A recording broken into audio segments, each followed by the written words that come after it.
Hello everyone, today I'll be taking another VivaLive session with QQSphere on the subject of obstetrics and gynecology with the topic complications of pregnancy, and the subtopic will be pre-eclampsia. So let's start.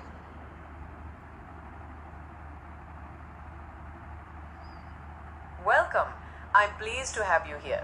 We'll be discussing complications of pregnancy, focusing on pre-eclampsia. To start, can you please define pre-eclampsia and provide its key clinical features? This discussion is for informational purposes only and does not constitute medical advice or diagnosis. Always consult a healthcare professional for medical concerns. Pre-eclampsia is a specific hypertensive disorder that typically develops after 20 weeks of gestation. It has a diagnostic triad of hypertension, proteinuria, and edema. That's a good start. You're right about hypertension and proteinuria after 20 weeks. However, generalized edema is no longer required for the diagnosis. Now, what would you consider severe features of pre-eclampsia that might arise? The features of pre-eclampsia would be hypertension, BP more than 140/90, proteinuria, and with proteinuria there can be thrombocytopenia, renal insufficiency with high serum creatinine, liver enzyme derangement, cerebral and visual symptoms, new onset headaches or blurred vision, and pulmonary edema.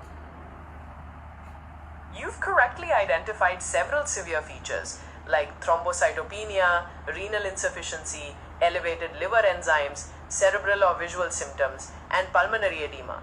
However, blood pressure by itself is not considered a severe feature unless it meets specific cutoffs, usually systolic 160 or diastolic 110 or higher. Given these potential complications, how would you describe the basic principles of managing severe pre-eclampsia? Management is with magnesium sulfate, which is given if seizures develop or there is a chance for seizure to develop, and we will give a loading dose and then maintenance dose for the next 24 hours. We will monitor respiratory rate and deep tendon reflexes and urinary output, etc. Excellent! Magnesium sulfate is the standard protocol for seizure prophylaxis or treatment, and monitoring those vital signs is crucial to prevent toxicity.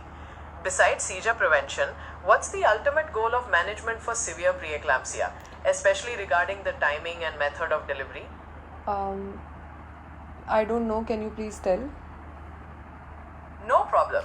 The primary goal is to balance the health of both the mother and the baby. Typically, delivery is considered the definitive management and is recommended if severe features are present, often after initial stabilization and potentially corticosteroid administration, depending on the gestational age.